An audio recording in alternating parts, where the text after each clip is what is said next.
नमस्कार। आज हम चर्चा करने जा रहे हैं रासो काव्य के अंतर्गत पृथ्वीराज रासो रचना के बारे में। यह रचना 1168 ईस्वी में चंदबरदाई के द्वारा रची गई थी।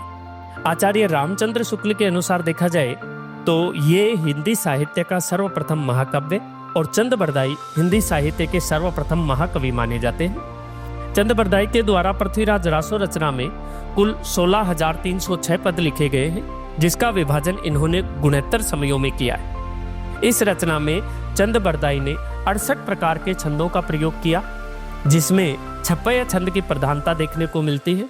रसों की अगर बात करें तो लगभग सभी रसों का प्रयोग किया गया है, लेकिन श्रृंगार एवं वीर रस की प्रधानता इस रचना में देखने को मिलती है। इस रचना के बारे में विभिन्न विद्वानों के अलग अलग मत हमें देखने को मिलते हैं। जैसे आचार्य हजारी प्रसाद द्विवेदी ने इस रचना को सुख सुखी संवाद मात्र कहकर पुकारा है। डॉक्टर नगेंद्र की अगर हम बात करें तो डॉक्टर नगेंद्र ने इसे केवल घटना कोश कहकर पुकारा है। डॉक्टर बच्चन सिंह की अगर चर्चा की जाए तो डॉक्टर बच्चन सिंह ने इसे राजनीति की महाकाव्यात्मक त्रासदी कहकर पुकारा है। अगर बात करें बाबू गुलाब राय की तो बाबू गुलाब राय ने इसे विकासशील वीर काव्य कहकर पुकारा है। बात करें श्याम सुंदर दास एवं उदय नारायण तिवारी की तो उन्होंने इसे विशाल वीर काव्य कहकर पुकारा है। इस रचना की वन्य विषय में अगर हम देखते हैं तो पृथ्वीराज चौहान एवं संयोगिता के प्रेम एवं विवाह का वर्णन इसमें ज्यादा देखने को मिलता है। कैमास कर्नाटी प्रसंग भी इसमें आता है, जिसमें पृथ्वीराज के द्वारा कैमास का वध किया जाता है।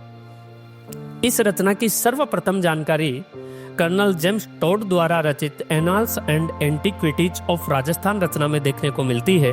कर्नल जेम्स टोड ने इस रचना के एक भाग का प्रकाशन संगोप्ता नेम के नाम से भी करवाया था। यह रचना प्रमाणिक है, अर्ध प्रमाणिक है या अप्रमाणिक है, इसके संदर्भ में भी परीक्षाओं में बार बार प्रश्न पूछे जाते हैं। तो विद्वानों के मत इसमें समान नहीं है। कुछ विद्वान इसे अप्रमाणिक मानते हैं, कुछ अर्ध प्रमाणिक मानते हैं और कुछ प्रमाणिक मानते हैं। कई बार प्रश्न आ जाता है कि निम्नलिखित में से कौन से विद्वान ने पृथ्वीराज रासो को सर्वप्रथम अप्रमाणिक ग्रंथ घोषित किया, तो वो विद्वान है डॉक्टर वूलर। अप्रमाणिक मानने वाले विद्वानों में सबसे पहले नाम आता है डॉक्टर वूलर का। उसके बाद में आते हैं आचार्य रामचंद्र शुक्ल, जिन्होंने कह दिया कि यह संपूर्ण ग्रंथ जाली है। इसके बाद गौरी शंकर हीरानंद ओझा, मुरारीदान, श्यामलदान, मुंशी देवी प्रसाद, ये इसे अप्रमाणिक ग्रंथ मानते हैं। इसके बाद कुछ विद्वान हैं जो कहते हैं कि ये अर्ध प्रमाणिक ग्रंथ है।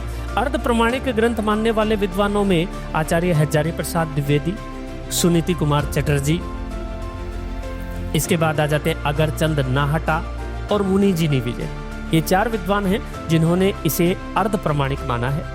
लेकिन प्रमाणिक मानने वाले विद्वानों में जॉर्ज अब्राहम ग्रियर्सन आ जाते हैं, कर्नल जेम्स टोड आ जाते हैं, मिश्र बंधु आ जाते हैं, श्याम सुंदर दास आ जाते हैं। इसके अलावा मथुरा प्रसाद दीक्षित आ जाते हैं, मोहनलाल विष्णुलाल पांड्या आ जाते हैं, दशरथ शर्मा आ जाते हैं। इन विद्वानों ने इसे प्रमाणिक ग्रंथ माना है। इस प्रबंधात्मकता में प्रमाणिकता, अप्रमाणिकता, अर्ध प्रमाणिकता को देख करके एक प्रसिद्ध कथन आता है आचार्य हजारी प्रसाद द्विवेदी का। ध्यान रखना कि निरर्थक मंथन से जो दुस्तर फेन राशि तैयार हुई है, उसे पार कर पाना हिंदी के विद्यार्थी के लिए असंभव सा कार्य हो गया है। ये कथन किस विद्वान का माना जाता है? तो इसके बारे में आंसर होना चाहिए अपना आचार्य हजारी प्रसाद द्विवेदी। धन्यवाद।